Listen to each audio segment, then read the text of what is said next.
আসসালামু আলাইকুম, welcome back to my channel cooking pair BD. আমি আজকে আপনাদের সাথে দারুণ একটি রেসিপি শেয়ার করব।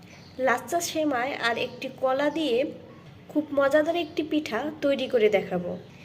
এখানে আমি অল্প পরিমাণ লাচ্চা সেমাই নিয়ে নিয়েছি একটা কলা, নিয়ে নিয়েছি অল্প পরিমাণ চিনি, একটু লবণ। সেমাইটাকে আমি ঘি দিয়ে ভেজে নিয়েছি। হাতের সাহায্যে সেমাইটাকে আমি একটু ভেঙে নিব।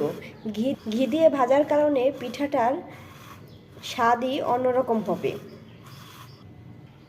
আপনারা অবশ্যই সেমাইটাকে ঘি দিয়ে ভেজে নেবেন। আমি এখন চিনিটাকে সেমাইয়ের সাথে অ্যাড করব। যে যেমন মিষ্টি খান সে তেমন চিনিটা দিয়ে নেবেন। দিয়ে দিব লবণ। লবণটা দেওয়ার কারণে মিষ্টিটা একটু গাঢ় হবে। এখন আমি কলাটাকে সেমাইয়ের সাথে এবং ভালো করে মিশিয়ে নিব। আমি এখানে কলার সেমাইটাকে ভালো করে মিশিয়ে নিয়েছি।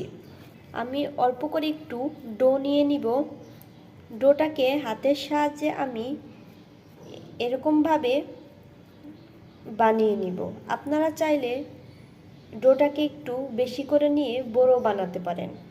আমি একটু মিডিয়াম করে বানিয়ে নিব। আবার আপনারা চাইলে একটু লম্বা লম্বা করেও বানিয়ে নিতে পারেন। আমি আপনাদেরকে আরেকটা বানিয়ে দেখাচ্ছি।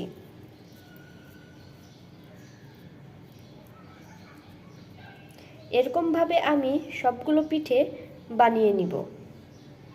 পিঠাগুলোকে আমি একইভাবে বানিয়ে নিয়েছি। এখন আমি পিঠাগুলোকে ভেজে নিব। আমি এখানে একটি প্যান বসিয়ে নিয়েছি। প্যানটা গরম হওয়ার পর দিয়ে দিব সয়াবিন তেল। তেলটা গরম হওয়ার পর এখন আমি দিয়ে দিব বানিয়ে রাখা পিঠাগুলো।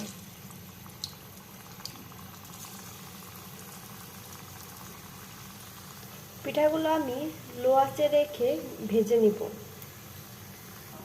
পিঠাগুলো এপাট ওপাট উল্টিয়ে পাল্টিয়ে ভেজে নিব। পিঠে আমার ভাজা শেষ হয়ে গেছে। এখন আমি পিঠেগুলোকে উঠিয়ে নিব। আমার এই রেসিপিটি যদি ভালো লেগে থাকে অবশ্যই চ্যানেলটি সাবস্ক্রাইব করে রাখবেন।